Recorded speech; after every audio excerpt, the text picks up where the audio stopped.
Hello students, कैसे हो आप लोग। आई होप ठीक होंगे और आपकी तैयारी बहुत अच्छे से चल रही होगी। बच्चों, आज है हमारी रिवीजन सीरीज का डे 26। ठीक है जी। अभी तक हम अपनी तीनों बुकों को पूरा ऑलमोस्ट खत्म कर चुके हैं। बस बचा है तो हमारा आखिरी चैप्टर जिसका नाम है कैश फ्लो स्टेटमेंट। ठीक है। और अभी हमारे पास है पूरे 5 दिन, तो कैश फ्लो को बड़े आराम से और बड़े अच्छे से करेंगे। ज़्यादा बड़ी वीडियो मैं नहीं डालूंगा, जैसा कि आपको पता है मैं ज़्यादा बड़ी वीडियोज नहीं डाल रहा हूँ। ठीक है जी। तो चलिए आज शुरू करते हैं अपना चैप्टर जिसका नाम है कैश फ्लो स्टेटमेंट। आप लोगों की मेहरबानी से, आप लोगों की लव और सपोर्ट से आज हमारे चैनल के 1000 सब्सक्राइबर पूरे हो चुके हैं। आज हमारी फैमिली पूरे 1000 सब्सक्राइबर्स की हो गई है। तो आप लोगों का दिल से बहुत बहुत धन्यवाद। बच्चों, चैनल को आगे भी ऐसे ही क्या कर दीजिए, सब्सक्राइब करते रहिए और अपने दोस्तों के साथ शेयर कर दीजिए। धन्यवाद। चलिए शुरू करते हैं अपनी क्लास। ठीक है जी, आओ। आज का जो चैप्टर है हमारा जिसका नाम है कैश फ्लो स्टेटमेंट। ठीक है जी, आओ।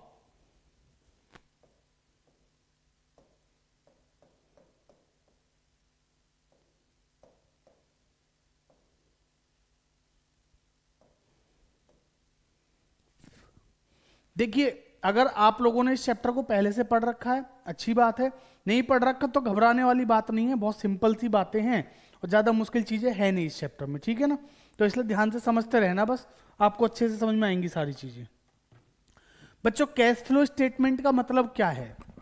कैश फ्लो स्टेटमेंट का मतलब इसके नाम में है कि सर कैश का फ्लो जानना है हमें। बस आपको यहाँ पे दो शब्द जो है ना ये बहुत इंपॉर्टेंट है, दो वर्ड जो है ये बहुत इंपॉर्टेंट है, कैश और फ्लो। क्या है, एक तो कैश और दूसरा फ्लो। अगर आपको ये दोनों चीजें समझ में आ गई कि कैश क्या है और फ्लो क्या है, तो आपके लिए चैप्टर बहुत आसान हो जाएगा। ठीक है ना। तो मैं आपके लिए लिख रहा हूं यहाँ पे। बच्चों, कैश का मतलब, कैश की जब भी बात होगी ना यहाँ पे, तो सबसे पहले हमें क्या लिखेंगे यहाँ पे, कैश मतलब कैश एंड कैश इक्विवेलेंट। क्या लिखेंगे, कैश एंड कैश इक्विवेलेंट। ठीक है जी। अब आप कहोगे sir cash and cash equivalent क्या होता है, इसके अंदर क्या क्या आता है। बिल्कुल, आपकी बात बिल्कुल जायज है और मैं आपको बताता हूं कैश एंड कैश इक्विवेलेंट में क्या आता है। आप लोग अगर ये चीजें समझ गए ना बच्चों, तो समझो चैप्टर बहुत ज्यादा आसान हो जाएगा, कुछ दिक्कत वाली बात नहीं आएगी। यहां पे जो कैश है, कैश का मतलब तो आपको पता ही है, कैश इन हैंड, कि हमारे हाथ में जो कैश है, हमारे पास जो कैश अवेलेबल है वो। ठीक है जी। दूसरा है कैश इक्विवेलेंट। तो कैश इक्विवेलेंट का मतलब क्या है जी, यानी कि कैश के बराबर वाली चीजें। ठीक है। हर वो चीज जो कैश के बिल्कुल कैश जैसी है। ऐसी कौन सी चीज है जो कैश जैसी है। भाई मेरे पास कैश है, हार्ड कैश मेरे पास है तो वो तो कैश ही है। मेरे बैंक में जो पैसा है वो भी तो क्या है, कैश ही है ना।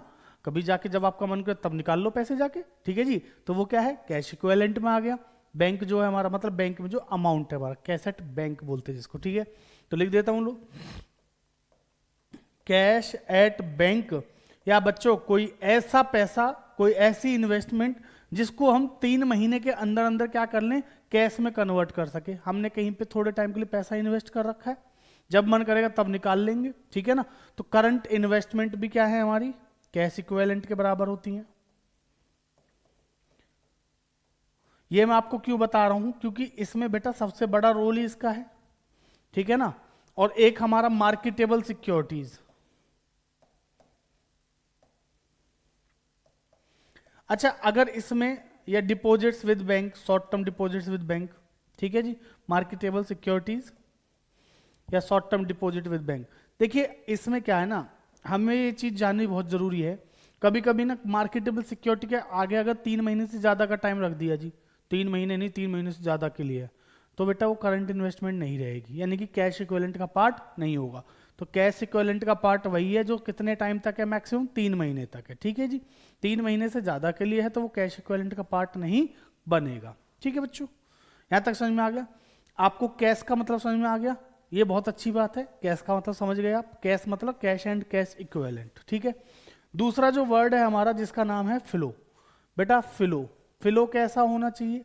फ्लो 3 प्रकार का होता है जी हमारे कैश फ्लो में। कितने प्रकार का, 3। पहला सर इनफ्लो, दूसरा आउटफ्लो,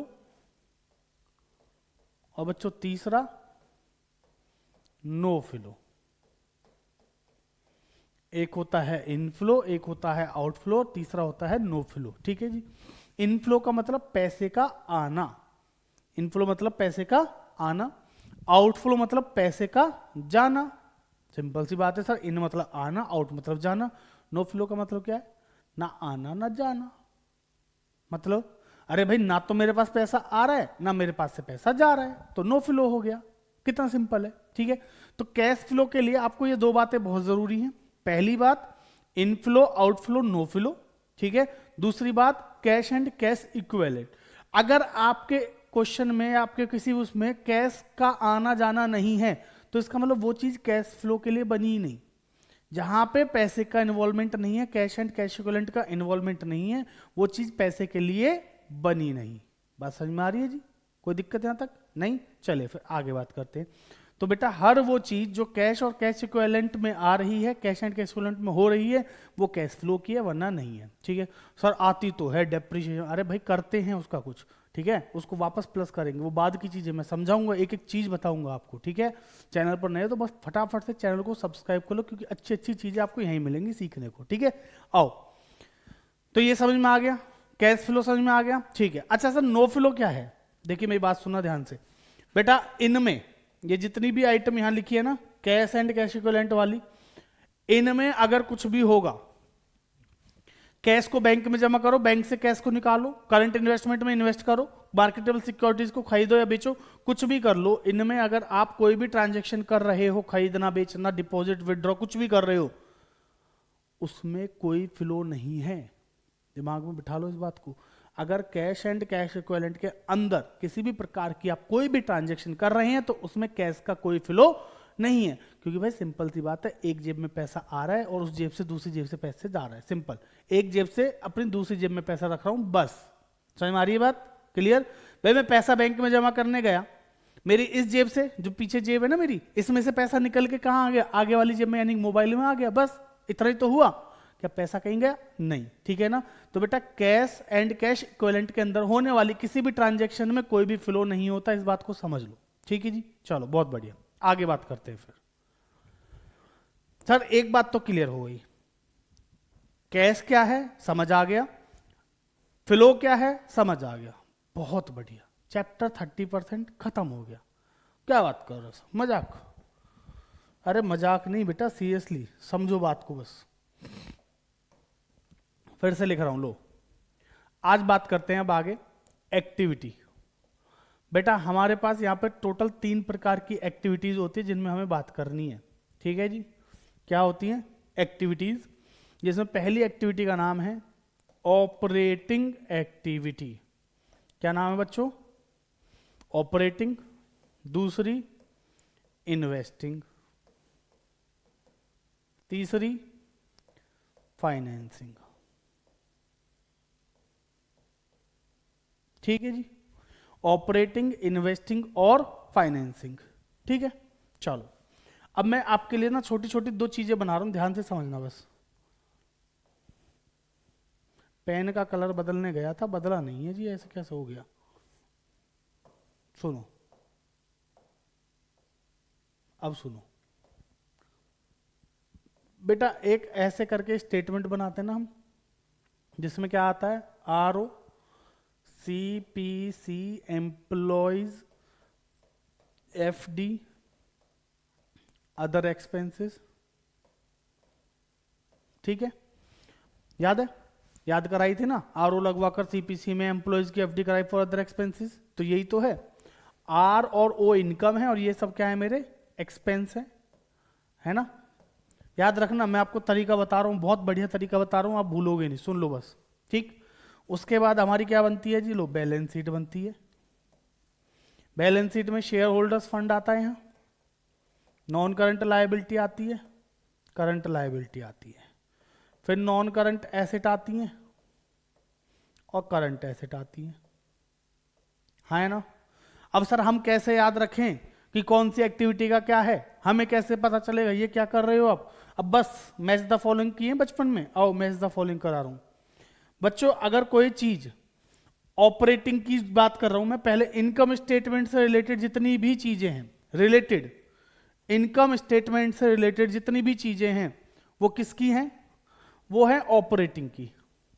ठीक है जी। ऑपरेटिंग मतलब कि जो मेरा डेली बेसिस का काम है, जो मेरा मेन काम है, उससे रिलेटेड जितनी भी चीजें वो किसकी हैं? ऑपरेटिंग की। मतलब सर जैसे मैंने कहा सेल ऑफ गुड्स, भाई रोज का काम है, रोज सामान खरीदता हूँ, रोज बेचता हूँ। Purchase of goods, sale of goods किसका पार्ट है? ऑपरेटिंग का। एम्प्लॉय को सैलरी देनी है, सर ऑपरेटिंग का काम है ना। सैलरी नहीं दूंगा तो एम्प्लॉय काम करने नहीं आया, काम नहीं करने का आएगा तो मेरा जो रोज का काम है वो चलेगा क्या? नहीं चलेगा। मैंने जगह रेंट पे ले रखी है, इसका रेंट पे करता हूं तो किसका है? ऑपरेटिंग का। तो जितनी भी चीजें इनकम स्टेटमेंट में आती है ना बच्चों, R O C P C, employ, FD, other expenses, तो ज्यादातर चीजें जो 80% चीजें जो मेरे रोजमर्रा के काम से रिलेटेड है वो किसकी है? ऑपरेटिंग की है। ठीक है जी। मैं आपको बाद में बताऊंगा, जब ऑपरेटिंग एक्टिविटी का चार्ट बनाऊंगा, आपका फॉर्मेट जो है पूरा वो समझाऊंगा आपको, घबराओ मत, समझाऊंगा, रटवाऊंगा नहीं। ठीक है ना। तो सुनो, तो ये जितनी भी चीजें हैं किसकी है? ऑपरेटिंग की हैं। बट इनमें कुछ चीजें ऐसी हैं जो नॉन कैश और नॉन ऑपरेटिंग भी हैं। नॉन कैश और नॉन ऑपरेटिंग भी, तो उनको हम बाद में देखेंगे, पहले यहां समझो। इन्वेस्टिंग की जब बात आती है तो बच्चों ये जो नॉन करंट एसेट है ये किसकी है? इन्वेस्टिंग की। यानी कि नॉन करंट एसेट में अगर कुछ भी होगा, नॉन करंट एसेट में अगर कुछ भी सेल या परचेज होगी तो वो इन्वेस्टिंग एक्टिविटी में आएगी। सर कैसे? बेटा purchase of machinery, sale of machinery, purchase of goodwill, sale of goodwill, purchase of plant, sale of plant, अरे सब नॉन करंट एसेट ही तो हैं। याद नहीं हुए भी? बेटा शॉर्ट्स डल तो रही हैं, एक बार देख लिया करो, स्क्रॉल कर लिया करो उनको, हैं रील स्क्रॉल करते रहते हो, शॉर्ट्स स्क्रॉल कर लिया करो, थोड़ा सा रोक लिया करो, उसमें पढ़ लिया करो किसमें क्या आता है। समझ में आ रही है बात? चलो आगे समझो। तो बेटा नॉन करंट एसेट जितनी भी हैं वो किसका है? इन्वेस्टिंग का पार्ट है। बिल्कुल सही बात। अब सर फाइनेंसिंग में क्या आएगा फिर? भैया देखो फाइनेंसिंग में ये दो चीजें तो आएंगी आएंगी। शेयर होल्डर्स फंड और नॉन करंट लायबिलिटी में कोई भी ट्रांजेक्शन होगी तो किसका पार्ट है बताइए?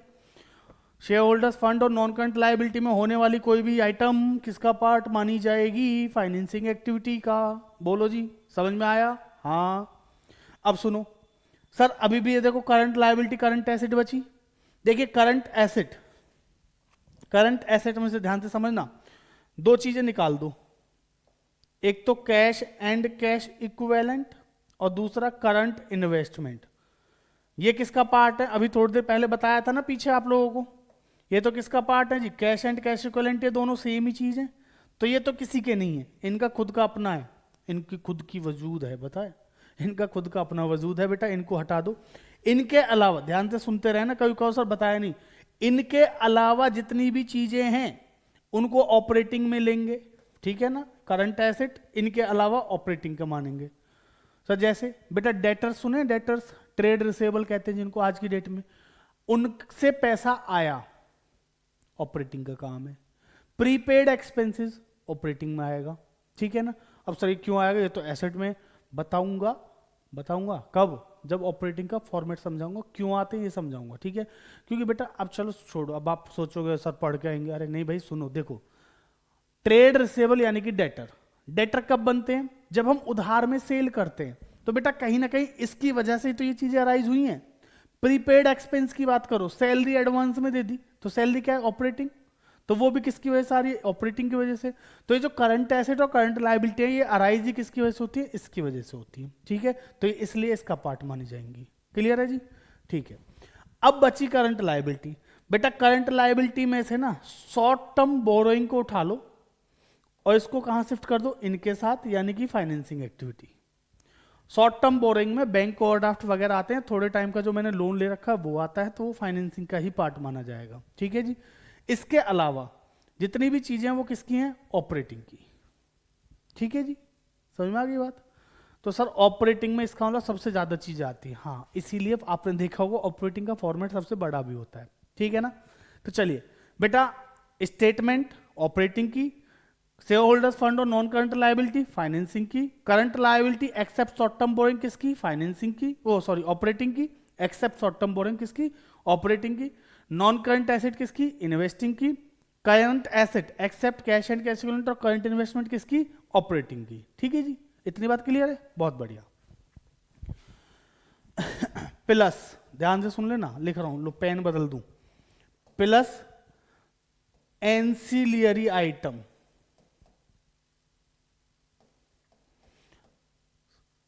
चाहे इसकी या इसकी। भाई जो चीज जिसकी है उसकी एंसिलरी आइटम भी उसी की होगी, ध्यान से समझ लेना। मतलब सर यहां थोड़े से कंफ्यूजन हो गई, कंफ्यूजन दूर कर दूं? कर दूं? वो पे टाइम नो है, सुनो कर देता हूं फिर भी। बेटा एंसिलरी आइटम का मतलब रिलेटेड आइटम, ठीक है। मैंने कहा जी issue of shares, issue of shares कहां पे आता है? शेयर होल्डर्स फंड के अंदर आता है, तो किसका पार्ट है? फाइनेंसिंग का पार्ट है, ठीक है ना। लेकिन मैंने कहा उसका डिविडेंड, इंटरिम डिविडेंड हो या फाइनल डिविडेंड हो, फाइनल डिविडेंड है या कोई सा भी डिविडेंड है, किसका पार्ट है ये? सर जिसका शेयर्स किसका? फाइनेंसिंग का, तो उसका डिविडेंड भी किसका? फाइनेंसिंग का। समझ में आई बात? नहीं समझे? फिर से सुनो। मैंने कहा लॉन्ग टर्म बोरिंग में डिवेंचर 12% डिवेंचर, 12% डिवेंचर कहाँ आते हैं? नॉन करंट लायबिलिटी में, किसका पार्ट है? फाइनेंसिंग का। तो भैया जो डिवेंचर पे इंटरेस्ट पे करते हैं वो भी किसका होगा? फाइनेंसिंग का ही तो होगा, तो फाइनेंसिंग का। बात समझ में आई? मैंने कहा बिल्डिंग, बिल्डिंग खरीद रखी है मैंने, क्या है मेरी? एसेट। कौन सी वाली? Non current asset. Non current asset, तो नॉन करंट एसेट कौन सी एक्टिविटी में आएगा? सर इन्वेस्टिंग में आएगा। तो भाई अगर नॉन करंट एसेट जो है मेरी बिल्डिंग नॉन करंट एसेट है जो कि इन्वेस्टिंग में आएगी, तो भैया मुझे ये बता दो उसका जो रेंट रिसीव, रेंट मिला, उस बिल्डिंग को मैंने किराए पे चढ़ा रखा है, पैसा आता है, समझ रहे हो? तो वो जो पैसा मेरे पास आया वो भी कौन सी एक्टिविटी? इन्वेस्टिंग। Got it? समझ रहे हो भाई? नहीं समझ में? अगर समझ में आ रहा है तो कमेंट करके बता दो आ रहा है जी, ठीक है। चलो आगे, ठीक है ना। तो बच्चों non current asset, non current asset में जो बिल्डिंग है वो बिल्डिंग क्या है मेरी? नॉन करंट एसेट है, तो इन्वेस्टिंग का पार्ट है। तो उसका जो वो है रेंट, वो भी क्या है? इन्वेस्टिंग, ठीक है। अच्छा मैंने कहीं पे पैसा इन्वेस्ट कर रखा है, वहां से मुझे इंटरेस्ट मिला या डिविडेंड मिला, मैंने किसी कंपनी में शेयर्स खरीद रखे हैं, वहां से डिविडेंड मिला, तो भाई जो शेयर खरीद रखे वो मेरी इन्वेस्टमेंट है, नॉन करंट एसेट है, इन्वेस्टिंग का पार्ट है। क्या बोल दिया सर जल्दी जल्दी? वो जो मैंने शेयर खरीद रखे हैं, जो शेयर मैंने खरीद रखे हैं वो मेरी नॉन करंट एसेट है, नॉन करंट एसेट है यानी कि नॉन करंट इन्वेस्टमेंट है, नॉन करंट इन्वेस्टमेंट है तो इन्वेस्टिंग है, तो भैया उसका जो डिविडेंड और इंटरेस्ट है वो भी क्या है? इन्वेस्टिंग। समझ में आई बात? इतना सा तो चैप्टर है और है ही क्या इसमें? समझ गए इतनी बात? यानी कि अब आप कह रहे हो कि हम ऑपरेटिंग, इन्वेस्टिंग और फाइनेंसिंग तीनों आइडेंटिफाई कर सकते हैं, ऐसे ही तो कह रहे हो, है ना? ठीक। तो बेटा चैप्टर खत्म 60%। क्या बात कर रहे हो सर? हाँ जी हाँ। तो ये चैप्टर खत्म हो गया कितना? 60%। चलो फिर आगे बात करते हैं, खेल लें थोड़ी देर। अब कुछ पॉइंट्स हैं मेरे पास जो मैं लिख के लाया हूं आप लोगों के लिए, मैं देखना चाहता हूं कि आप लोगों को आया नहीं आया, तो खेलते हैं थोड़ा सा।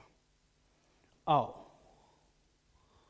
ये आपके सामने है, ठीक है जी।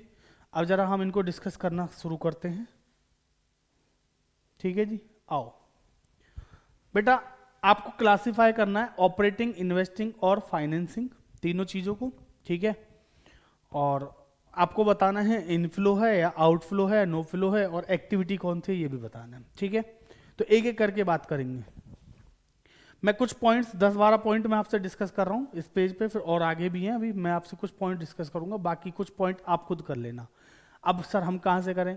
भाई आपके पास देखिए सबसे बढ़िया चीज़ है आपकी जो बुक है, ऑथर की बुक जिससे भी आपने पढ़ा है, टी.एस. ग्रेवाल हो या फिर डी.के. गोयल, उसमें कुछ इलस्ट्रेशन दे रखे हैं, कुछ 1-2 क्वेश्चन दे रखे हैं स्टार्टिंग के जो ऐसे आइडेंटिफाई करने वाले हैं, ठीक है। देखिए बुक बनाने वाले ने बड़ी सोच समझ के चीज़ें डाली गई हैं, आप उनको तो पढ़ते नहीं हो, कभी सीधे क्वेश्चन शुरू कर देते हो या फॉर्मेट रट लेते हो। फॉर्मेट रटने से कुछ ना होगा भाई, पढ़ना पड़ेगा, समझना पड़ेगा, समझ रहे हो? तो समझो फटाफट, फिर समझाऊंगा बाद में। Purchase of machinery for cash. अब आप कहोगे सर ये कौन सी एक्टिविटी है? ये हम बताएंगे, बता दो फिर। सर मशीनरी, अच्छा मशीनरी तो नॉन करंट एसेट है, आप भी यही सोच रहे हो ना? हाँ, मशीनरी अगर नॉन करंट एसेट है तो ये तो इन्वेस्टिंग का पार्ट हुआ, अभी तो बताया, बिल्कुल सही बात है भाई। मशीनरी एसेट है, इन्वेस्टिंग का पार्ट है, तो लिख देता हूं जी, लो इन्वेस्टिंग एक्टिविटी है ना। परचेज करिए है, खरीदी है, मशीन आई, पैसा गया, तो मुझे मतलब है पैसे से, तो पैसा गया तो क्या है? आउटफ्लो। सर चीज तो सिंपल ही लग रही है, ये समझ में आ रही है जी बात? क्लियर? कोई दिक्कत होनी नहीं चाहिए। चलो, proceed from issuance of equity share capital. मेरे पास पैसा आया, वाह, कहां से आया? मैं कंपनी, मेरे पास पैसा आया, पैसा कहाँ से आया जी? अरे मैंने अपनी कंपनी के शेयर इशू करे। सर शेयर इशू करे, अच्छा ये तो क्या हो गया, इशू ऑफ शेयर्स कहाँ पे आते हैं? शेयर कैपिटल में, यानी कि शेयर होल्डर्स फंड के अंदर आते हैं। ओहो, तो कौन सी एक्टिविटी होगी? Share holder fund, non current liability और शॉर्ट टर्म बोरिंग थे फाइनेंसिंग के। सुन लो, मैं आपके लिए बोल रहा हूँ, ऐसा नहीं मैं एक्टिंग कर रहा हूँ। अब आपको एक्टिंग लग रही है, ठीक है मैं कर लेता हूँ थोड़ी बहुत, समझ में आ रही बात? तो share holder fund, non current liability और शॉर्ट टर्म बोरिंग किसके पार्ट है? फाइनेंसिंग के। तो बेटा ये भी किसका पार्ट है? फाइनेंसिंग का। तो लो जी लो, फाइनेंसिंग एक्टिविटी, ठीक है जी। Proceed from issuance of equity share capital, financing activity. पैसा आ रहा है जा रहा है? सर शेयर इशू करते तो पैसा आता है, आ रहा है तो इनफ्लो, ठीक है जी। कैश रेवेन्यू फ्रॉम ऑपरेशन, बताओ कैश रेवेन्यू फ्रॉम ऑपरेशन। बेटा रेवेन्यू फ्रॉम ऑपरेशन पता है किसको बोलते हैं? सेल को। मैंने सामान बेचा कैश में, तो ये क्या है? सब पैसा आएगा, हाँ आएगा, तो इनफ्लो है, बिल्कुल सही बात है। कौन सी एक्टिविटी का है? सर सामान तो रोज बिकता है, तो ऑपरेटिंग का है। लो जी ऑपरेटिंग लिख देते हैं, समझ में आ रहा है ना? बहुत बढ़िया। चलो, proceed from long term borrowing. Long term borrowing से पैसा आया, लॉन्ग टर्म बोरिंग क्या है मेरे लिए? लायबिलिटी। अरे नॉन करंट लायबिलिटी तो है लॉन्ग टर्म बोरिंग, तो ये तो कौन सी एक्टिविटी हो गई? फाइनेंसिंग, ठीक है ना? बहुत बढ़िया जी। लो, आपके दिमाग में मुझे पता है फाइनेंसिंग आया होगा, पैसा आया इसलिए इनफ्लो, ठीक। Proceeds from sale of machinery, बोलो सर मशीनरी को बेचा, मशीनरी एसेट है, नॉन करंट एसेट है, बेची है तो पैसा आया, पैसा आया तो इनफ्लो। एक्टिविटी बता दो भाई, इन्वेस्टिंग ना, तो लो आई इन्वेस्टिंग। समझ आ रहा है ना? देखिए मैं ज्यादा आपको समझा के करा रहा हूं जिससे कि आप लोग बाकी चीजों को खुद से समझ सको, ठीक है। Next, cash receive from trade receivable, ठीक है जी। Cash receive from trade receivable, trade receivable यानी कि डेटर, ओके। डेटर कौन सी एक्टिविटी है? सर डेटर तो नीचे करंट एसेट में आते हैं। करंट एसेट में कैश एंड कैश इक्विवेलेंट और क्या था दूसरा? Current investment. इनको छोड़ के जितनी भी चीजें वो किसका पार्ट है? ऑपरेटिंग की। अच्छा तो ये ऑपरेटिंग है जी। लो जी लो, कैश रिसीव यानी कि पैसा आया है तो इनफ्लो भी है, ठीक, बहुत बढ़िया। ट्रेडिंग कमीशन रिसीव्ड, भाई ट्रेडिंग कमीशन रोज आता है, रोज का काम है भाई, मैं जो काम करता हूं उससे मुझे commission, commission agent to property काम है ना? तो ये क्या है? मेरा रोज का काम है, तो ऑपरेटिंग एक्टिविटी। बच्चों देखो मैं आपको क्या ही समझाऊंगा इसमें, है ना? आप लोग बहुत समझदार हैं, अगर आप लोग इतनी चीज समझ चुके हो ना, मजाक से हट के कह रहा हूँ, पूरा चैप्टर आपको आ गया फ्री है, ज्यादा दिक्कत नहीं आएगी। कल क्वेश्चन कराऊंगा, अकाउंट बनाने सिखा दूंगा, पहले करेंगे इन्वेस्टिंग और फाइनेंसिंग, ठीक है ना? उसके बाद करेंगे ऑपरेटिंग। पर फटाफट समझ लो और 2-4 पॉइंट डिस्कस कर लो। Purchase of non current investment, sir non current investment यानी कि non current asset, non current asset है तो इन्वेस्टिंग, वेरी गुड। तो लो जी इन्वेस्टिंग एक्टिविटी, पैसा आ रहा है जा रहा है? सर जा रहा है तो outflow. Next, redemption of preference shares for cash. बच्चों रिडम्पशन हो रहा है प्रेफरेंस शेयर्स का, वो भी किस में? कैश में। बताइए, सब प्रेफरेंस शेयर यानी कि शेयर होल्डर्स फंड के अंदर आता है, रिडीम कर रहे हैं यानी कि पैसा गया है, पैसा गया है तो आउटफ्लो है।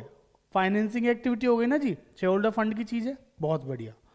कैश परचेज, कैश में सामान खरीदा, खरीदा तो पैसा आया, आया तो क्या करोगे? Sir inflow. आउटफ्लो है भाई, पैसा थोड़ी आया है, सामान आया है, पैसा गया है, ठीक है। तो आउटफ्लो कौन सी एक्टिविटी? ऑपरेटिंग एक्टिविटी, ठीक। Proceeds from sale of non current investment, non current investment बेच दी। नॉन करंट इन्वेस्टमेंट क्या है? नॉन करंट एसेट है, नॉन करंट एसेट है तो क्या करेंगे? बेचिए तो क्या होगा? पैसा गया है। लो जी, तो बच्चों ये क्या हो जाएगा मेरा? प्रोसीड्स फ्रॉम, बेचिए ना तो इनफ्लो, पैसा आया और इन्वेस्टिंग एक्टिविटी, ठीक है ना। परचेज ऑफ गुडविल, बताओ जी गुडविल क्या है? गुडविल, गुडविल एसेट, इंटेंजिबल हो या टेंजिबल उससे फर्क नहीं पड़ता, नॉन करंट एसेट है तो इन्वेस्टिंग का पार्ट है, ठीक है। खरीदी है, पैसा गया है, गया है तो क्या करेंगे? आउटफ्लो, ठीक।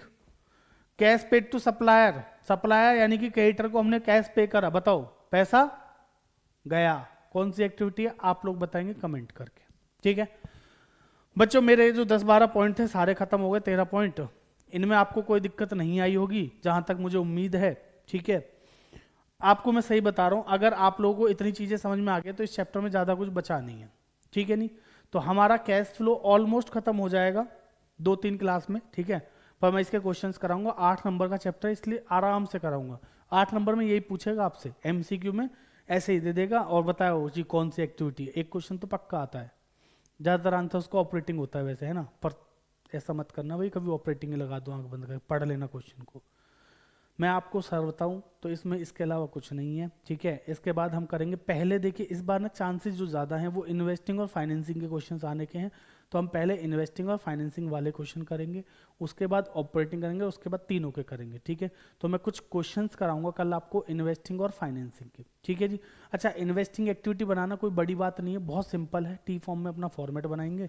मैं आपको बताऊँ, ये मान लो मैंने ऐसे फॉर्मेट बनाया, मेरा इन्वेस्टिंग एक्टिविटी यहाँ लिखा, तो बस इनफ्लो है तो क्या करेंगे प्लस, इनफ्लो है तो प्लस कर लेंगे, और आउटफ्लो है तो साथ के साथ क्या कर देंगे माइनस कर देंगे, कुछ इस प्रकार से, ठीक है।